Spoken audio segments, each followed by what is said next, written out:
और चलिए अब आपको सीधा ले चलते हैं बीजेपी मुख्यालय, जहां पर प्रदेशाध्यक्ष मदन राठौड़ क्या कुछ कह रहे हैं आपको सुनाते हैं।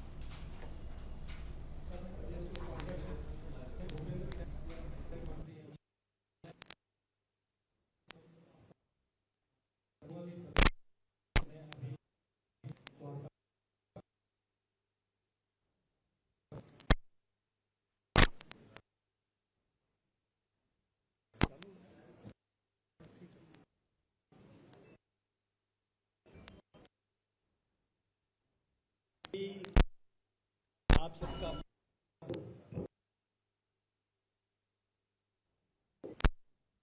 जो होना था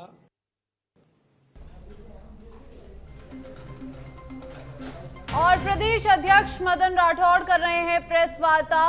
जयपुर से बीजेपी मुख्यालय से सीधा प्रेस वार्ता कर रहे हैं, मीडिया से रूबरू हो रहे हैं प्रदेशाध्यक्ष मदन राठौड़ और आपको सुना रहे हैं क्या कुछ कह रहे हैं। लाइव तस्वीरें आपको प्रेस कॉन्फ्रेंस से दिखा रहे हैं। लेकिन ये विशेष महत्व रखता हम राष्ट्र युक्त व्यक्तित्व निर्माण कर हमने यह कि ये 15 अगस्त 20 जनवरी कार्यक्रम है, ये केवल प्रतीकात्मक नहीं रहे और इसको त्योहार के रूप में इस देश में हिंदुस्तान के हमारे प्रधानमंत्री आदरणीय नरेंद्र भाई मोदी जी ने बताया कि घर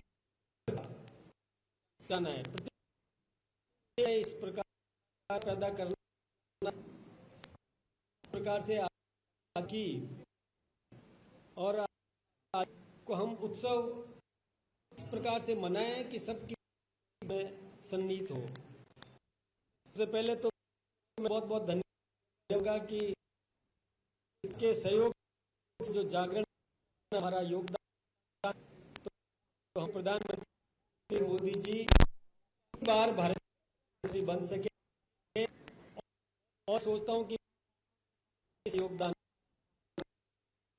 किसी प्रकार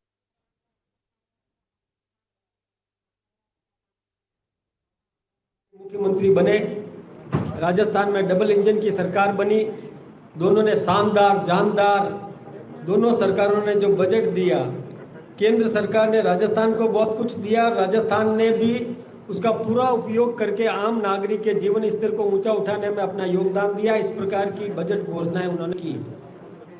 लेकिन अभी आज का जो विषय है वो है अमृत महोत्सव के 15 अगस्त को हम और आम नागरिक तक ये पहुंचाएं और आम नागरिक की उसमें भागीदारी सुनिश्चित हो। हमने ये आह्वान किया है हमारे प्रत्येक कार्यकर्ता को कि वो जनता को और जागृत करके साथ में जोड़ करके और इस कार्यक्रम में भी सम्मिलित हो, क्योंकि ये देश को आज़ादी बहुत कठिनाई से मिली, बहुत संघर्ष के बाद देश आज़ाद हुआ था 1947 में। कितनी कुर्बानी हमारे नौजवानों ने, जिन्होंने देश को आज़ाद कराने के लिए कई प्रकार के कष्ट झेले। आप जानते हैं कि कई प्रकार के कष्टों में एक शांतिपूर्वक आंदोलन भी था और एक क्रांतिकारी आंदोलन भी था।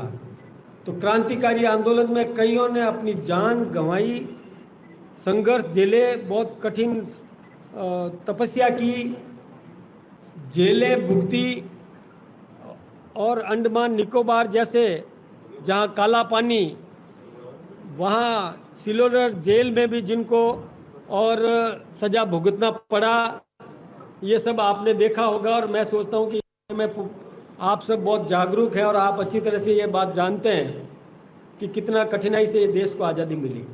इसके साथ ही हम ये प्रत्येक हमारे कार्यकर्ता प्रत्येक घर तक पहुंच रहे हैं, गली गली में पहुंच रहे हैं, प्रत्येक दुकान तक पहुंच रहे हैं और वहां पर और तिरंगा ध्वज लेकर के जा रहे हैं और वो गर्व से अपने घर पर अपने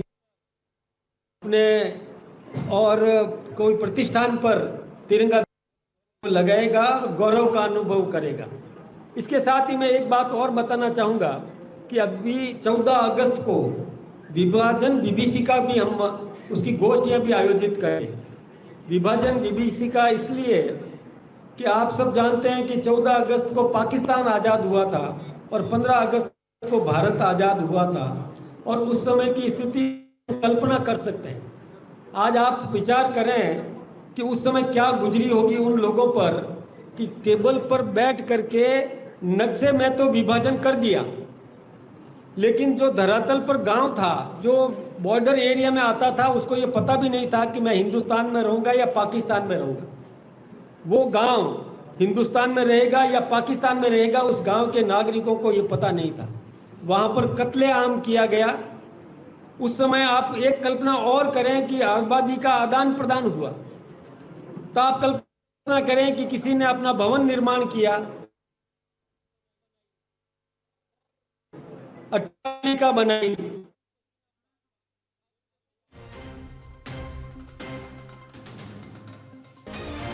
उस भवन को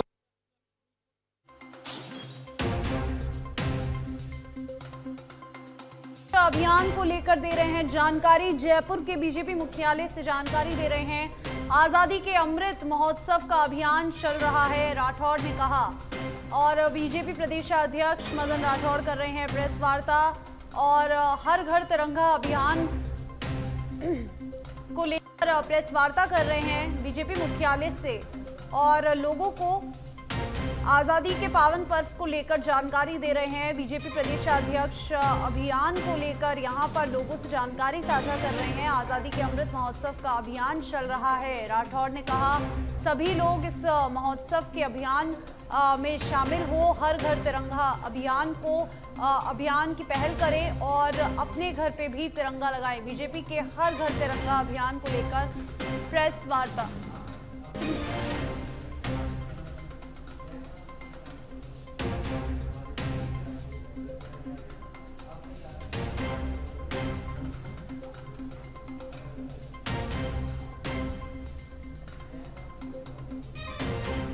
और बड़ी खबर आपको बता दें, जहां पर बीजेपी प्रदेश अध्यक्ष मदन राठौड़ प्रेस वार्ता कर रहे हैं और बीजेपी के हर घर तिरंगा अभियान को लेकर प्रेस वार्ता।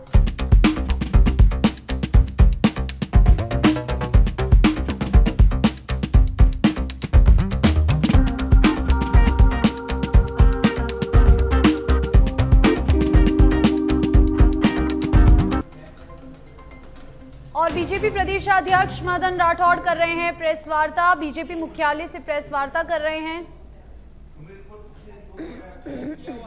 जैसे एक शेखपुरा गांव है, शेखपुरा गांव के लोगों का किस प्रकार से वो दुबक करके बैठे थे कि हम कहाँ रहेंगे, और दूसरी तरफ से हमला होता है और कत्लेआम मचाया जाता है।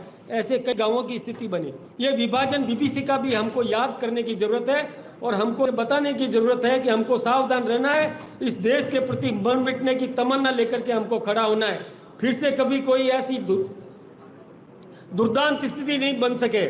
ये सारा हम सबको जानकारी देने के लिए हम ये अभियान चला रहे हैं। हम ये कोई केवल कपोल कल्पित बात नहीं कर रहे।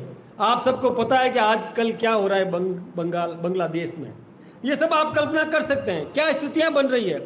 तो ये सब हम इस देश के नागरिकों को जागृत करने के लिए ये अभियान चला रहे हैं। इसके लिए मैं आप सबका भी सहयोग चाहूँगा कि इस देश के प्रत्येक नागरिक के कण कण में इस देश के प्रति भक्ति भाव पैदा करने में, इस देश के प्रति मर मिटने की तमन्ना पैदा करने में आप भी हमारा योगदान दें। इस अमृत महोत्सव को सफल बनाने में आप सबकी बहुत बड़ी भूमिका है। मैं जानता हूँ कि आज ये जो लोकतंत्र का चौथा प्रहरी है, स्तंभ है, चौथा स्तंभ है, और इनकी जवाबदारी हम सब से भी बढ़ करके है। हम तो किसी एक विषय को किसी छोटे से क्षेत्र में और फैला सकते हैं, समझा सकते हैं, जागृत कर सकते हैं, लेकिन आपका बहुत बहुत अभिनंदन करना चाहूँगा कि आप हमारी इस भावना को, या आपके मन में भी इस प्रकार की भावना जागृत है, लेकिन फिर भी मैं निवेदन करना चाहूँगा कि कृपा करके इस अभियान को सफल बनाने में अपना योगदान दें। ये देश हम सबका है, आपका, हमारा 140 करोड़ नागरिकों का ये देश है। सबके साथ मिलकर के सबका विकास, और इस प्रकार से हम हिंदुस्तान के प्रधानमंत्री आदरणीय नरेंद्र भाई मोदी जी ने जो अभियान चलाया है कि सबका साथ, सबका विकास, सबका प्रयास, और सबके साथ में मिलकर के हर आदमी अपनी अहम भूमिका निभाएं। आप सबका बहुत बहुत अभिनंदन, बहुत धन्यवाद। मैं एक एक करके नाम लूंगा। हाँ, पहले नागौर में घटना हुई थी, उसका वीडियो सामने आया है। एक पति ने अपनी पत्नी को मोटरसाइकिल से पीछे बांधकर घसीटा। लोग वीडियो बनाते रहे और कोई मामला दर्ज नहीं हुआ। हालांकि फिर बाद में इंटरफेयर हुआ बड़े अधिकारियों का, उसके बाद में उसे हिरासत लिया गया। पुलिस की क्या इस तरीके से ऐसे एक बात बोल होगा। कल एक घटना और हुई है जहाँ शिप्रापत थाने के राज्यवर्धन सिंह राठौर कैबिनेट मंत्री जाते हैं और वहाँ पर एक पुलिस के बड़े अधिकारी को धमकाते हैं। तो इस तरीके से क्या कानून व्यवस्था पर जो सवाल उठ रहे हैं कि ऐसे कैसे काम करेगी पुलिस? देखिए, मैं सबसे पहले तो आपका जो प्रश्न है उसमें कि कोई व्यक्ति अपनी पत्नी को घसीट रहा था और बाकी लोग वीडियो बना रहे थे, इसके लिए मैंने राज्यसभा में भी ये विषय उठाया था कि हम कोई दृश्य देख रहे हैं और वीडियो बना रहे हैं। मैं सोचता हूँ कि ये एक जवाबदार नागरिक का ये कर्तव्य नहीं है। उसको तत्काल जा करके उसमें बचाव का काम करना चाहिए था। सबसे पहले तो ये जनता को जागृत करने में आप भी अपनी भूमिका निभाएं। मैं आप सबसे भी कहना चाहूँगा, मैं तो ये कहा करता हूँ कि ऐसा सीधा आदमी होना भी जरूरी नहीं है कि मैं खिड़की में से देख रहा हूँ कि कोई गुंडा किसी बच्ची को छेड़ रहा है और मैं कहूँ मैं तो सीधा आदमी हूँ, मैं खिड़की बंद करके चुपचाप बैठ जाता हूँ क्योंकि मैं तो अल्लाह की गाय हूँ, सीधा आदमी हूँ। ऐसा सीधा होना जरूरी नहीं है, ये गलत है, वो कायरता है, वो सीधापन नहीं है। तो उन लोगों को बीच बचाव के लिए निश्चित रूप से जाना चाहिए था। तो दूसरी बात है, कानून का काम करेगा निश्चित रूप से राजस्थान की सरकार।